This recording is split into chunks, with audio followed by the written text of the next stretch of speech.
Assalamualaikum warahmatullahi wabarakatuh. Selamat pagi, salam sejahtera buat kita semua. Terima kasih kepada rekan-rekan mahasiswa, sampai pertemuan 13 ini kita bisa menjalankan perkuliahan, dengan baik ya.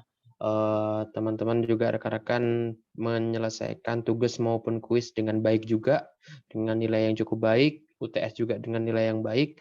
Harapannya nanti di ujian akhir semester ini rekan-rekan mahasiswa mendapatkan nilai yang terbaik juga. Oke, baik. Dari pertemuan terakhir ini kita akan membahas tentang kebudayaan digital. Yang mungkin saya ingatkan adalah yang pertama, pertemuan pertama sampai pertemuan terakhir ini mohon dipelajari materinya karena nanti sifat ujian yang kita akan laksanakan di sistem multimedia itu adalah closed book ya. Nanti akan ada beberapa mengulas terkait tentang materi dari pertemuan pertama hingga di pertemuan terakhir. Dan juga dipastikan ya, yang perlu saya ingatkan nanti ada tugas proyek akhir di soal di nomor terakhir. Silahkan nanti teman-teman berkelompok ya. Pastikan dalam satu kelompok dengan kelompok yang lain itu untuk eh, tugasnya berbeda-beda ya. Jangan sampai teman-teman pada saat mengerjakan di nomor 4 sama dengan teman yang lain. Jadi harus sifatnya unik. Pasti di sana juga ada challenge buat teman-teman karena dikerjakan dalam waktu 2 minggu. Nanti di soal terakhir itu nanti teman-teman silahkan mengumpulkan melalui aplikasi e-learning. Nah, nanti di sana silahkan nanti diupload ya dalam bentuk zip digabungkan dengan file-file yang lain, dijadikan satu filenya. Oke baik, untuk mempercepat waktu saja, jadi ini materinya pertemuan terakhir ya terkait tentang kebudayaan digital. Eee, Kebudayaan digital ini, saya rasa mungkin teman-teman sudah memahami karena, berkaitan tentang namanya transformasi digital.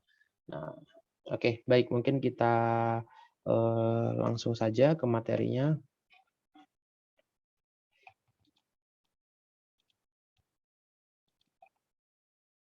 Oke, harusnya ini tampil terkait tentang materi transformasi digital. Nah, jadi kebudayaan digital itu berkaitan erat dengan namanya transformasi digital, pasti. Karena kenapa? Karena, ada kalimat namanya, membudayakan digital. Berarti kalau kita bicara tentang membudayakan digital, berarti ada sifat yang harus kita lakukan. Yang pertama adalah, kegiatan-kegiatan yang sifatnya adalah manual, dilakukan dalam bentuk digital. Nah, jadi, ini satu kaitan erat antara kebudayaan digital dengan transformasi digital. Nah, jadi transformasi digital itu adalah sebuah proses yang radikal. Berarti kalau yang sifatnya radikal berarti sifatnya adalah, menyeluruh begitu ya, secara luas ya, yang di mana proses tersebut melibatkan sumber daya yang dimiliki termasuk memanfaatkan teknologi digital yang ada untuk menghasilkan luaran yang untuk memberikan pengalaman baru. Jadi memberikan pengalaman yang baru yang ibarat selama ini dilakukan secara manual melalui kertas, semua bisa dilakukan di rumah ya menggunakan aplikasi atau gadget yang dimiliki setiap masing-masing orang begitu. Nah, wujud dari transformasi digital ini adalah kemudahan transaksi ya. Dari kemudahan transaksi itu, kita lihat banyak aplikasi-aplikasi yang saat ini dilakukan oleh perusahaan-perusahaan perbankan ya. Contohnya adalah mobile banking ya. Sebelumnya adalah internet banking. Nah, sekarang ada namanya mobile banking ya. Jadi bank itu melakukan proses namanya bertahap ya. Jadi nanti akan saya jelaskan tahapan-tahapan bagaimana proses transformasi digital itu dilakukan. Oh. Yang pasti, tidak langsung semua langsung loncat kepada, transformasi digital yang sempurna. Pasti ada beberapa tahapan karena, utama dari proses transformasi digital itu adalah sumber daya manusianya, ya. Karena, sumber daya manusia ada sebagai subjek yang bagian dari melakukan dari kegiatan tersebut. Nah, jadi, transformasi digital ini memang, apa namanya, berkaitan erat dengan namanya kebudayaan digital. Lalu selanjutnya, transformasi digital sebuah pasti ada namanya kultur atau budaya. Nah, ada perubahan kultur yang dilakukan dalam kegiatan aktivitasnya. Nah, terkadang dari transformasi digital ini memaksa sebuah organisasi menyingkat sebuah proses bisnisnya, ya, yang panjang menjadi lebih singkat dan cepat. Nah, jadi ketika kita bicara tentang transformasi digital, berarti ada gaya yang kita ubah. Nah, yang kita sebut dengan kebudayaan digital ya. Nah, jadi ada masa lalu dan masa kini pasti akan berbeda cara dari penerapan transformasi digitalnya. Nah, dari tahapan-tahapan tersebut pasti ada kegiatan yang sifatnya memaksa, yang awalnya tidak tahu bagaimana penggunaan komputer, jadi memaksa orang untuk menggunakan komputer, memaksa orang menggunakan gadget, memaksa orang untuk bagaimana aktivitas-aktivitasnya dilakukan secara digital. Salah satu contoh kecilnya adalah pendaftaran yang dilakukan Sistek Bontang. Mungkin rekan-rekan mahasiswa yang kuliah mata kuliah ini umumnya adalah angkatan 2018-2017. Pada saat itu pendaftaran yang dilakukan oleh Sistek Bontang menggunakan secara manual. Teman-teman harus datang langsung ke Sistek Bontang untuk melakukan pendaftaran, ya kan? Nah, sekarang dengan adanya transformasi digital akan dilakukan namanya pendaftaran secara online. Ya, ya. Tes secara online yang dirasakan dari tahun 2019, 2020, 2021. Dari setiap tahunnya mengalami namanya perubahan-perubahan secara pendaftaran sehingga memangkas waktu semakin lebih cepat ya. Jadi orang di rumah, orang yang dari Papua itu bisa mendaftar. Bahkan kemarin pada saat penerimaan mahasiswa baru, bahkan ada yang dari Maroke untuk mendaftar kuliah di Stitek. Nah, jadi secara tidak langsung transformasi digital ini terutama adalah menyingkat mobilitas seseorang dalam melakukan aktivitasnya. Ya, nah jadi dimanapun bisa dilakukan. Nah, lalu selanjutnya transformasi digital ini mungkin berdasarkan urutan ya yang mungkin saya cari di beberapa referensi. Pertama adalah di tahun 90-an sampai 2000-an terdapat namanya internet ya. Internet itu mulai apa namanya telah digunakan hampir beberapa segmen ya, terutama di perusahaan. Nah, di tahun tersebut mulai namanya internet itu sesuatu yang apa namanya mulai dikenal oleh masyarakat. Walaupun beberapa masyarakat belum bisa menggunakan namanya internet ya, karena dari sisi biaya yang cukup mahal.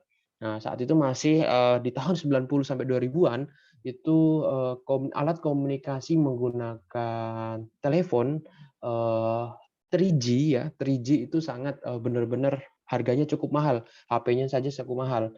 Walau sekarang smartphone sebelum adanya smartphone ini kan dulu sangat terkenal namanya video call ya dengan akses 3G. Tapi walaupun HP-nya masih menggunakan keypad, tidak touchscreen yang seperti sekarang.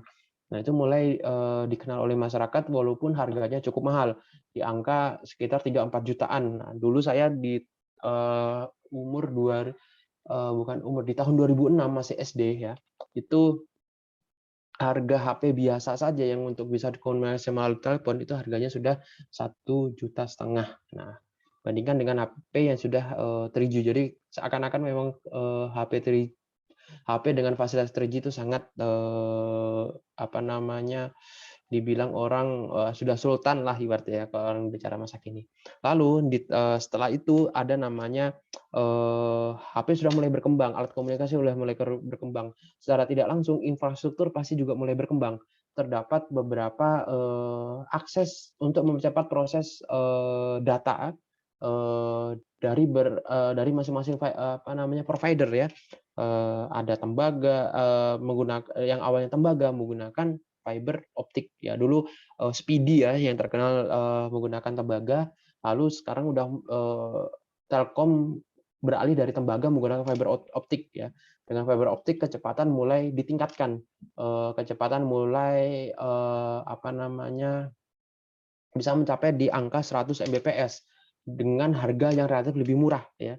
dengan beberapa, karena fiber itu bisa dimasukkan beberapa channel yang apa namanya yang diinginkan. Nah, sehingga secara tidak langsung menghemat apa namanya infrastruktur yang digunakan daripada menggunakan tembaga. Nah, lalu mulai berkembang lagi nih ada WiFi. Nah, WiFi ini menggunakan nirkabel ya, tanpa kabel. Semua orang bisa mengakses apa namanya internet dimanapun ya tanpa tersambung dengan kabel. Nah, lalu mulai berkembang lagi apa namanya fiber optik sudah tersedia, WiFi sudah tersedia. Sekarang mulai perusahaan-perusahaan telekomunikasi mulai berkembang, ingin menjadi perusahaan pertama yang terbaik ya, dengan cara menjual smartphone yang terbaik ya. Ada Samsung, ada iPhone, ada Nokia, lalu ada juga yang tidak sanggup mengikuti zaman di era digital sekarang. Banyak yang akhirnya gulung tikar ya perusahaannya. Nah, jadi smartphone benar-benar semakin ke sini semakin canggih. Nah, jadi smartphone ini sekarang HP tidak lagi dimanfaatkan sebagai alat komunikasi saja, tetapi sebagai tempat pertukaran informasi. Nah, jadi kalau misalnya ingin mengetahui informasi, mengetahui yang lain-lainnya ya, itu menggunakan smartphone. Jadi seakan-akan smartphone ini adalah sahabat ya, sahabat setiap manusia ya. Karena semua yang diinginkan, semua yang dibutuhkan itu ada di smartphone.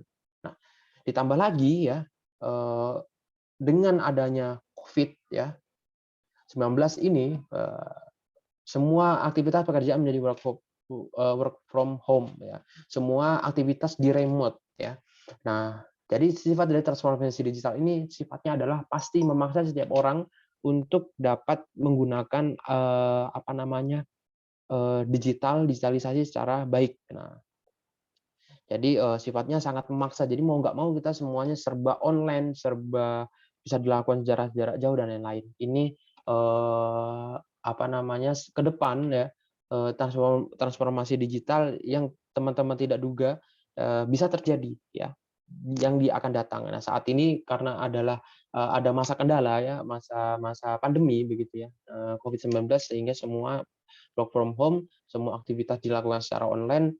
Nah, jadi perusahaan-perusahaan yang sudah apa namanya melakukan transformasi digital dengan kegiatan ini tidak akan kaget, tidak akan oh sudah siap semuanya karena semua sudah digital, tinggal bagaimana ketika kondisi tersebut menyempurnakan proses aktivitasnya ya dalam transformasi digital. Nah,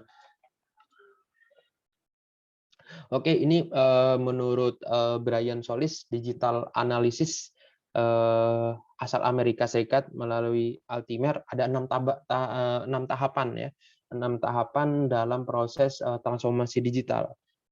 Pasti yang pertama adalah di mana perusahaan belum menerapkan teknologi, jadi semua masih manual.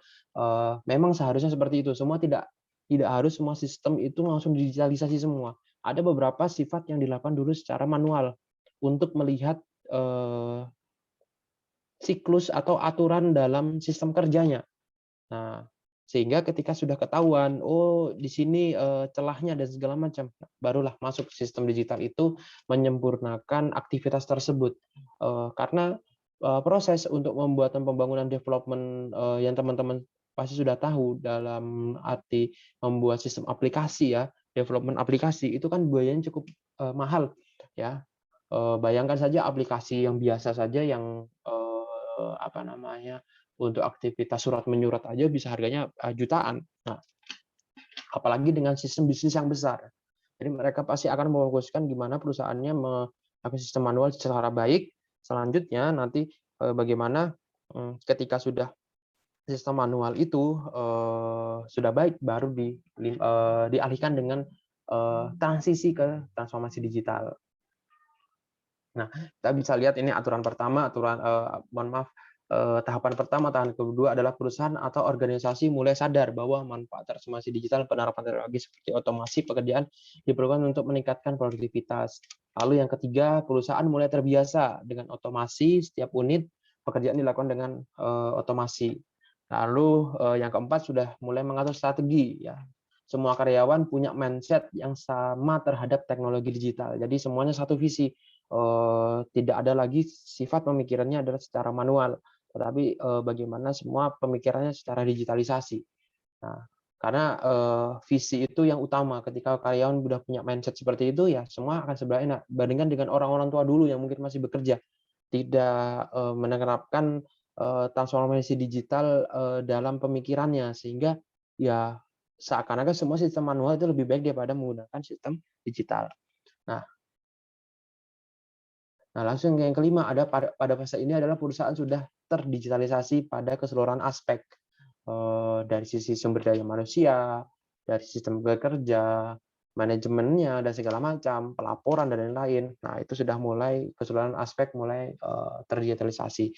Lalu selanjutnya perusahaan-perusahaan sudah bertransformasi secara digital. Perusahaan mampu bersaing secara cepat dengan perusahaan yang lain. Nah, kita bicara tentang bisnis, berarti kita bicara tentang bagaimana sebuah proses bisnis itu berjalan dengan baik, karena semakin kita tidak mengikuti zaman, berarti kita akan pesaing-pesaing akan lebih baik. Contohnya saja seperti Nokia ya. Dulu dia tidak mengikuti zaman, bahwa sudah beberapa telekomunikasi mulai berkembang dengan arah smartphone, tetapi Nokia tetap seperti itu aja. Nah, seperti BlackBerry juga sama, tidak mengikuti zaman, tidak berkembang begitu ya. Padahal dia lebih landing pertama dalam hal teknologi dengan aplikasi BBM ya, BBM. Nah, jadi BlackBerry Messenger ya. Nah, tetapi mereka tidak berinovasi dalam kegiatan transformasi digitalnya, sehingga mulai proses bisnisnya ketinggalan. Nah, ada beberapa dalam pertemuan World Economy Future, ada laporan pekerjaan yang mungkin dalam beberapa tahun ke depan dalam era digital baru ya, ada 10 soft skill yang mungkin akan menjadi primadona ya jika teman-teman ingin bekerja di lingkungan era digital ya, di era digital baru ini. Nah, itu ada 10 kriteria tersebut, ada complex problem solving, critical thinking, creativity, dan seterusnya. Nah, kalau dalam sistem multimedia pasti masuknya di mana? Pasti masuknya di dalam creativity ya. Semua akan lebih menyukai sesuatu yang sifatnya adalah kreativitas ya. Bandingkan hanya cuma tulisan ya, hanya cuma sudah tulisan tetapi tidak menggunakan unsur-unsur fundamental desain, ya percuma. Bandingkan dengan hanya tulisan tapi menggunakan prinsip-prinsip fundamental desain ya, hierarki desain juga segala macam. Nah, pasti tetap bisa dinikmati. Nah, beberapa kreativitas yang mungkin teman-teman sudah pahami, YouTube banyak kreativitas atau kreator-kreator yang menggunakan fasilitas tersebut untuk menampilkan sebuah karya mereka. Lalu ada juga namanya membuat logo. Secara tidak langsung itu adalah bagian dari creativity ya, dan termasuk dalam sistem multimedia yang sudah sebelum-sebelumnya saya sudah sampaikan. Jadi teman-teman yang mungkin yang tidak punya keinginan dalam membuat pemrograman, bisa teman-teman mulai melirik namanya berkaitan dengan sistem multimedia, UI, UX, lalu fotografi. Nah, itu mulai berkembang sampai saat ini. Oke, itu yang teman-teman harus ketahui. Lalu faktor utama dari transformasi digital. Nah, faktor pertama dari transformasi digital adalah yang paling fundamental adalah manusia. Semua tidak akan berguna ketika transformasi digital ini tidak akan berguna ketika manusia ini pasif ya. Manusia adalah bagian dari yang paling aktif ya, yang menentukan apakah transformasi digital ini dapat dilakukan. Gitu.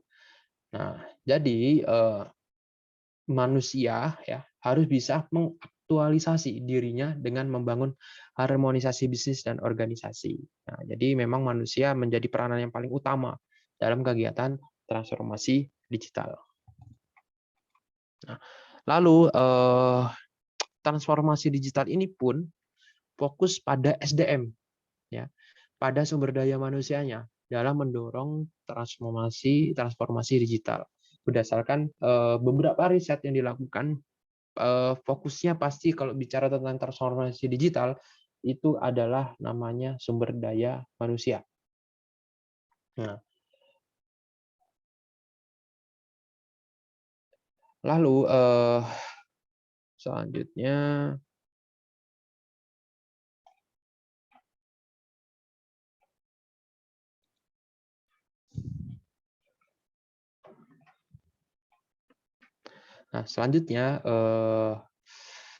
berkaitan tentang yang saya sampaikan di awal budaya digital berarti berkaitan dengan transformasi digital. Nah, jadi budaya digital ya berarti memasyarakatkan ya pola pikir digital ya. Semua berpikir semua adalah sesuatu mekanisme yang dilakukan sekarang adalah digital ya. Mau aktivitas apapun itu dilakukan digital. Nah, jadi budaya digital itu merupakan prasyarat dalam melakukan transformasi digital. Nah, ketika kita mau melakukan transformasi digital, berarti kita harus membudayakan digital dulu.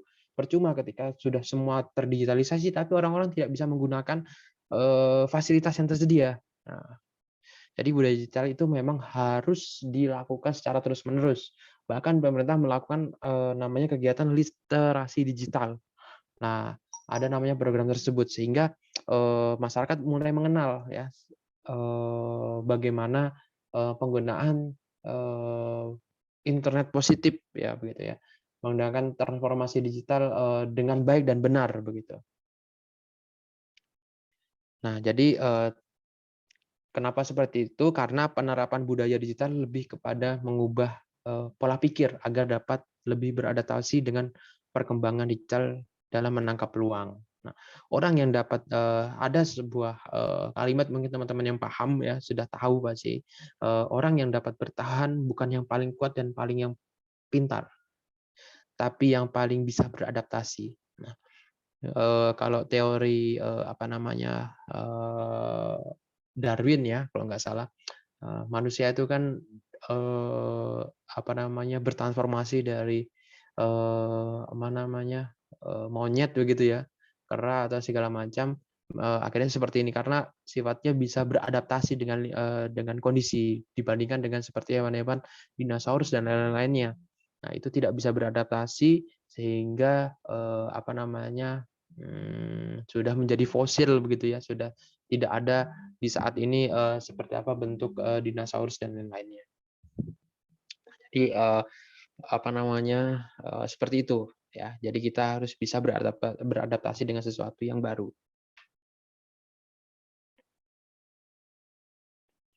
Lalu eh,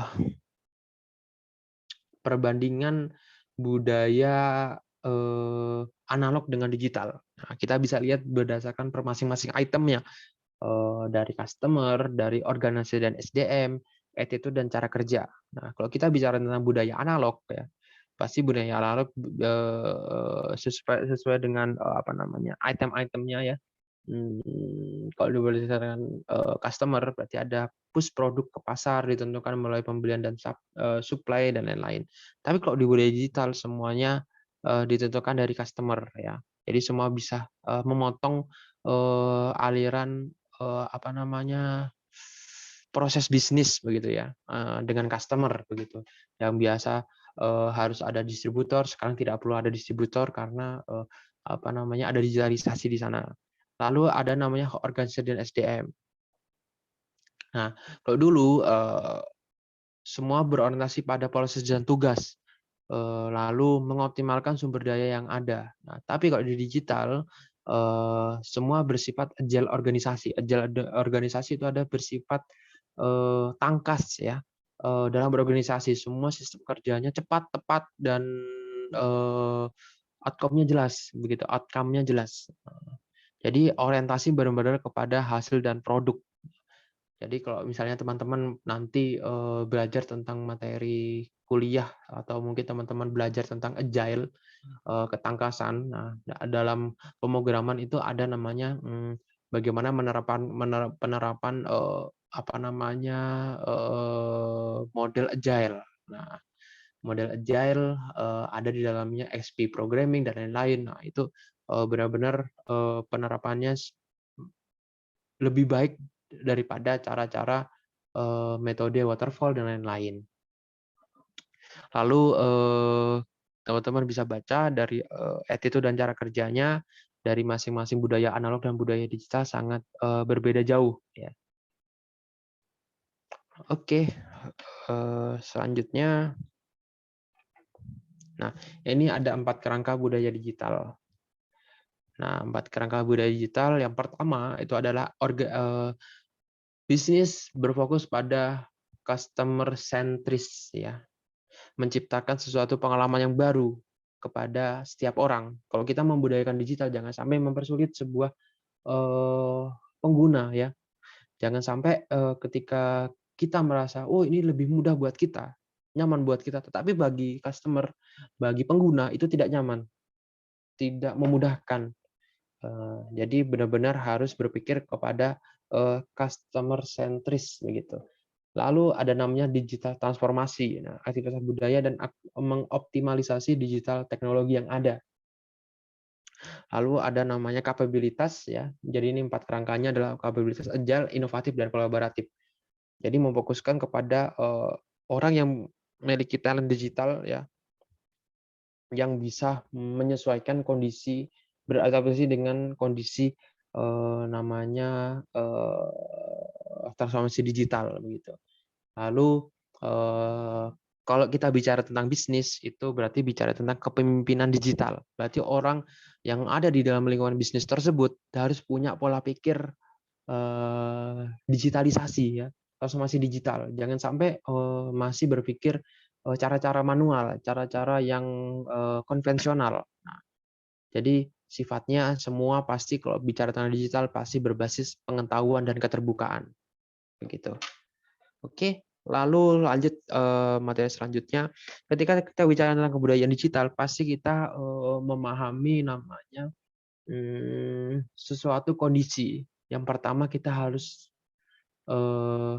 apa namanya memasyarakatkan namanya digitalisasi dengan cara beberapa kegiatan literasi digital.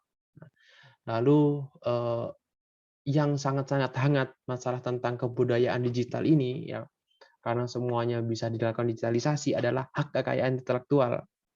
Ya. Lalu juga kalau bicara tentang digitalisasi, kita bicara tentang juga namanya privasi data kita. Jadi di digital, ya. Karena semua kalau bicara tentang digital kan semua keterbukaan, semua informasi mudah dilakukan, bisa mudah dilalui, ya. Jadi harus konsen terhadap namanya literasi. Kalau kita mau apa namanya membudayakan digital, berarti adalah literasi digital, hak kekayaan intelektual yang harus dijaga. Lalu yang ketiga adalah privasi data juga yang kita harus jaga. Nah, apa itu literasi digital? Ya, literasi digital adalah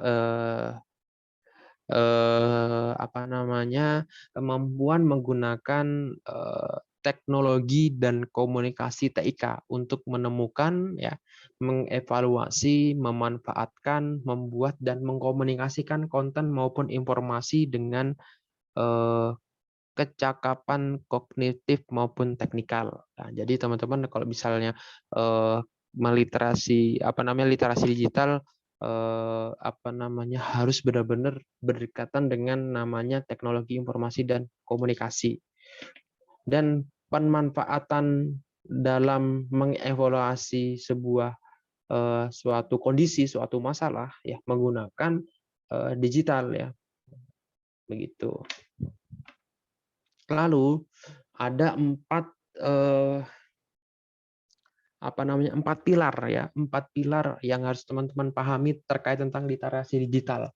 Ada digital skills, kemampuan untuk masing-masing individu mengetahui, memahami dan menggunakan perangkat-perangkat yang berkaitan tentang teknologi informasi dan komunikasi digital, ya. Jadi sudah menjadi budaya kehidupan sehari-harinya. Jadi kalau misalnya kita mau bicara tentang literasi digital, ya kita harus punya skill dan kemampuan di bidang digital.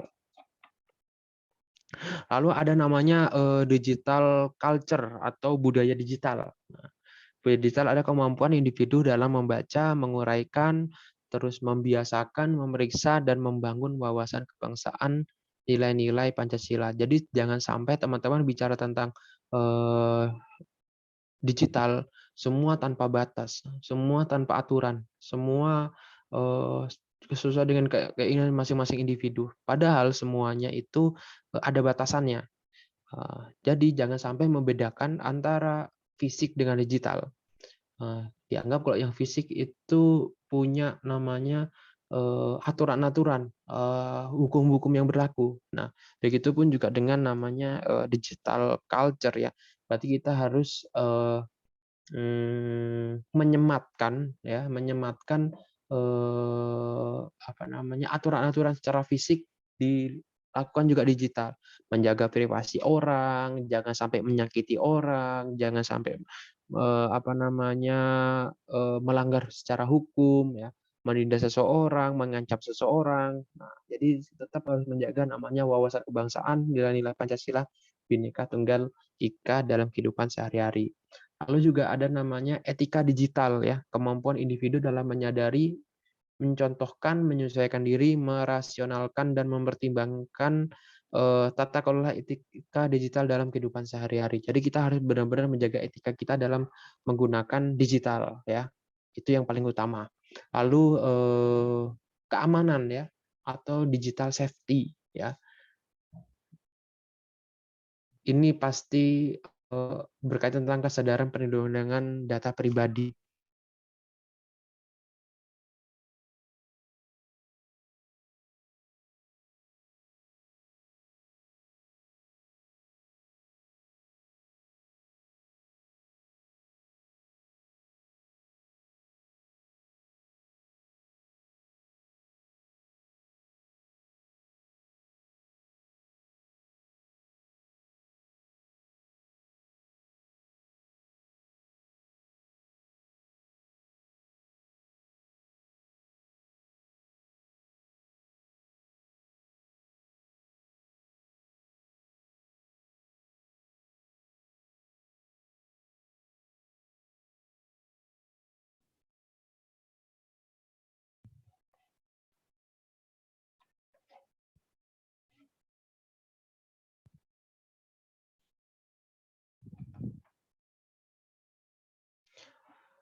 Oke, kita lanjutkan. Mohon maaf, di tempat saya sempat terputus dalam apa namanya recording ya. Nah, jadi intinya dari apa namanya 4 pilar literasi digital, kita harus namanya memahami 4 pilar ini: digital skill, skill digital ya, budaya digital yang berwawasan kebangsaan, nilai Pancasila dan Bhinneka Tunggal Ika. Lalu ada namanya etika digital, dan terakhir adalah safety digital atau keamanan digital.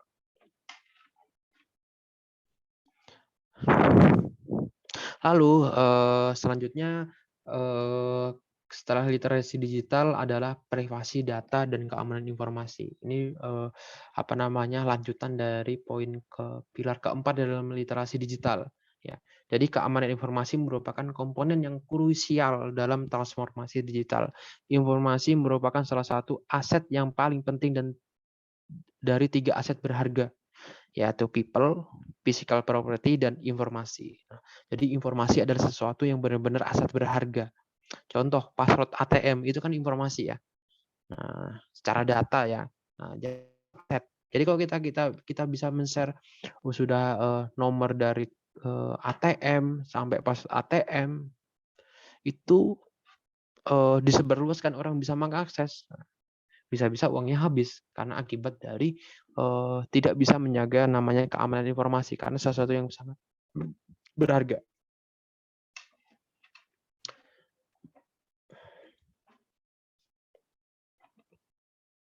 Nah, karakteristik dari sebuah informasi yang berharga adalah pertama kerahasiaan. Nah, merupakan sebuah karakteristik dari sebuah informasi di mana hanya orang yang mempunyai hak yang dapat mengakses informasi tersebut. Ya. Jadi benar-benar sifatnya ada rahasia. Hanya orang tertentu, hanya orang yang mempunyai hak, orang yang benar-benar bisa mengakses informasi tersebut. Lalu ada namanya keutuhan. Ya. Jadi kalau misalnya secara data 1 sampai 0, 1, 2, 3, 4, 5, 6, 7, 8, 9, 10. Nah, jangan sampai datanya cuma yang terdata ada 1, 2, 3-nya enggak. Jadi 4, 5, 6-nya enggak, 7, 8. Berarti ada data yang hilang. Nah, berarti tidak utuh. Nah, merupakan jadi harus menjamin kualitas, keutuhan, dan kelengkapan dari data tersebut. Tidak rusak ya dari sebuah informasi yang disimpan. Nah, lalu ada ketersediaan merupakan jaminan sebuah informasi dapat diakses ketika dibutuhkan. Nah, jadi kayak semua sesuatu itu bisa kita akses. Contoh di HP begitu ya. Ketika kita menyimpan note tentang informasi password dan segala macam informasi yang sifatnya adalah pribadi, kita bisa mengakses secara langsung tanpa ada kesulitan dalam mengakses tersebut. Ya.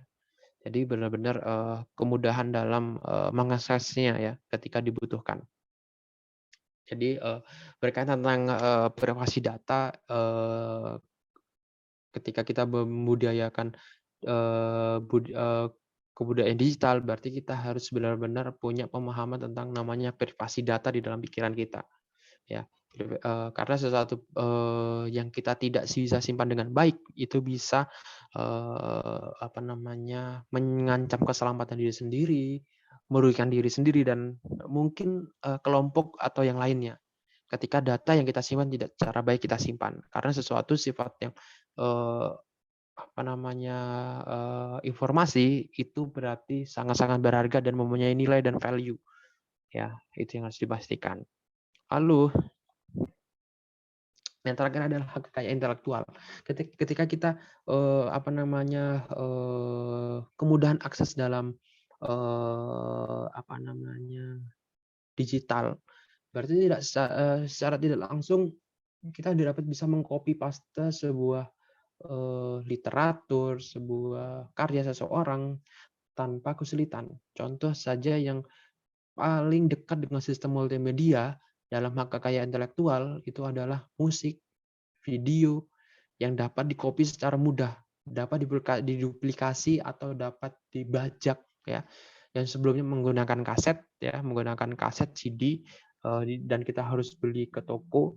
Nah, sekarang setiap orang bisa mengambil video itu dan menyimpan video itu tanpa ada rasa bersalah. Nah, padahal semua itu dilindungi secara hak kekayaan intelektual. Nah, jadi hak kekayaan intelektual itu adalah hak eksklusif yang diberikan suatu hukum atau peraturan kepada seseorang atau sekelompok orang atas karya ciptanya. Nah, contoh seperti yang sedang rame beberapa bulan yang lalu adalah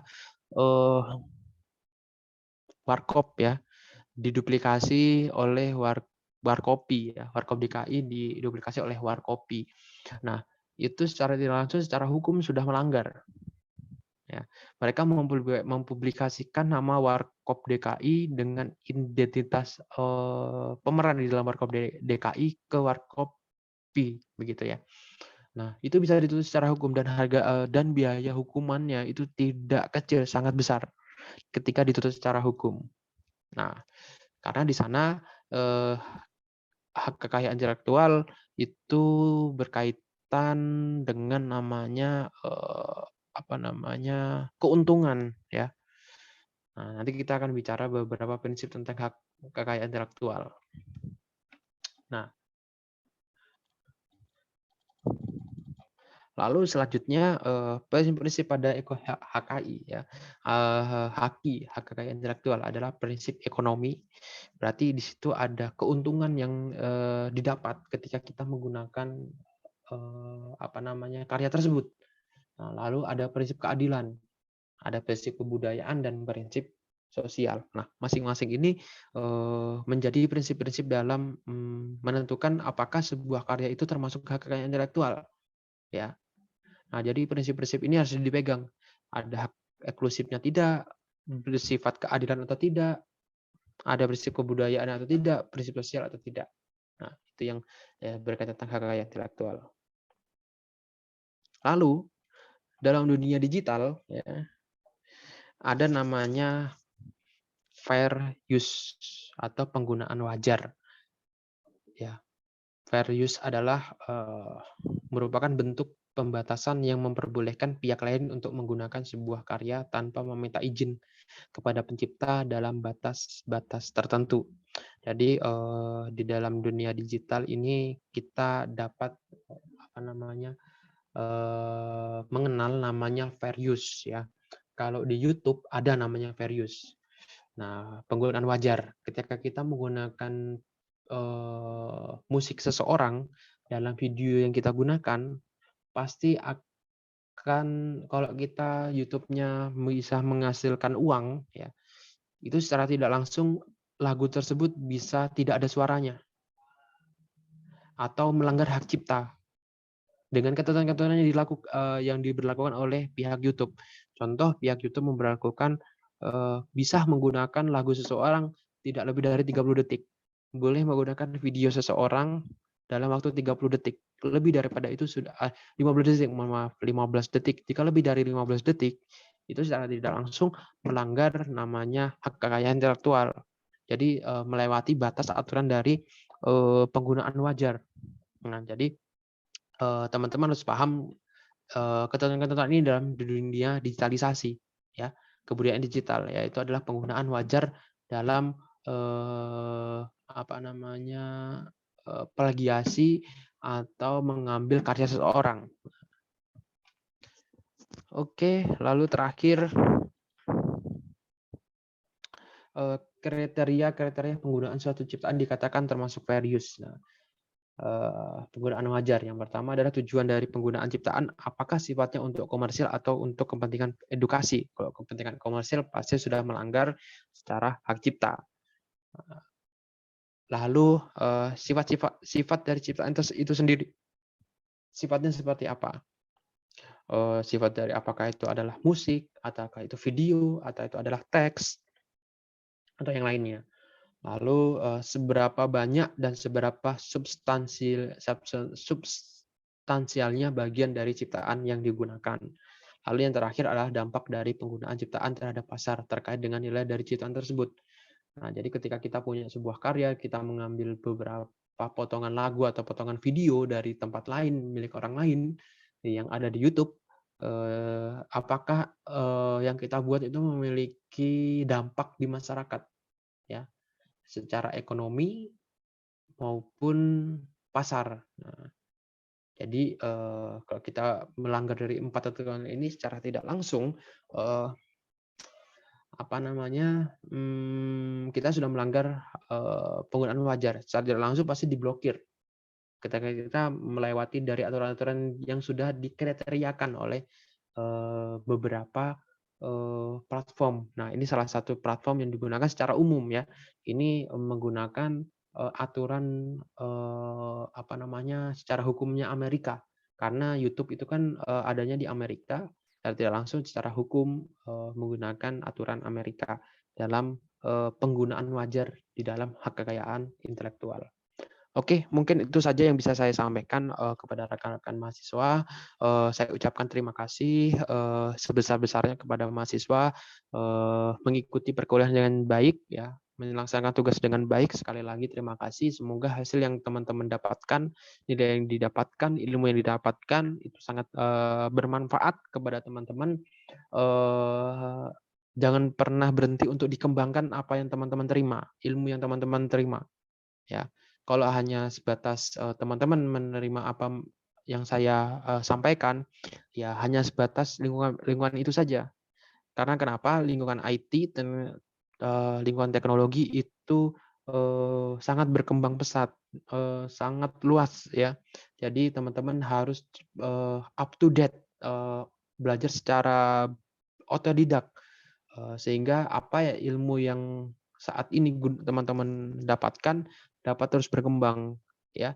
Tidak melulu hanya berkaitan tentang ini saja. Nanti ke depan pasti ada aturan-aturan yang lain ya. Contoh saja seperti hak kekayaan intelektual, penggunaan wajar ya, fair use. Ini saja baru pada saat penggunaan maraknya digitalisasi ya. Jadi, aturan ini baru diterbitkan ya, bahkan Indonesia baru, menduplikasi, aturan-aturan tersebut, di dalam hak kekayaan intelektual ya. Nah, jadi, benar-benar teman-teman harus benar-benar memahami, eee, apa namanya, sifat dari teknologi itu, cepat berkembang. Oke, mungkin itu saja. Terima kasih. Semoga teman-teman dalam kondisi sehat, dan teman-teman juga, cepat lulusnya ya, angkatan 2017, 2018, insya Allah semua teman-teman, lulus tepat waktu, nilai terbaik, dapat pekerjaan juga yang terbaik, ya, sesuai dengan, keinginan teman-teman, dalam, menggapai cita-citanya. Oke, mungkin itu saja. Terima kasih. Mohon maaf jika saya ada kesalahan dalam menyampaikan materi, ada kesalahan dalam, penulisan dalam materi-materi yang saya buat kayaknya banyak ya, kalimat-kalimat yang saya gunakan, salah begitu. Dan yang kedua, teman-teman harus, mengejar ya mimpi-mimpinya teman-teman. Jangan sampai di sini yang pengen kuliah S2 silahkan kuliah S2. Kalau ada yang teman-teman ingin kerja, berkaitan tentang IT, kejar dari sekarang, karena namanya dunia IT pasti sangat dibutuhkan oleh siapapun. Oke, terima kasih. Eee, dari saya tutup, semoga kita bisa berjumpa kembali dengan kondisi sehat tanpa kekurangan apapun, ya. Assalamualaikum warahmatullahi wabarakatuh.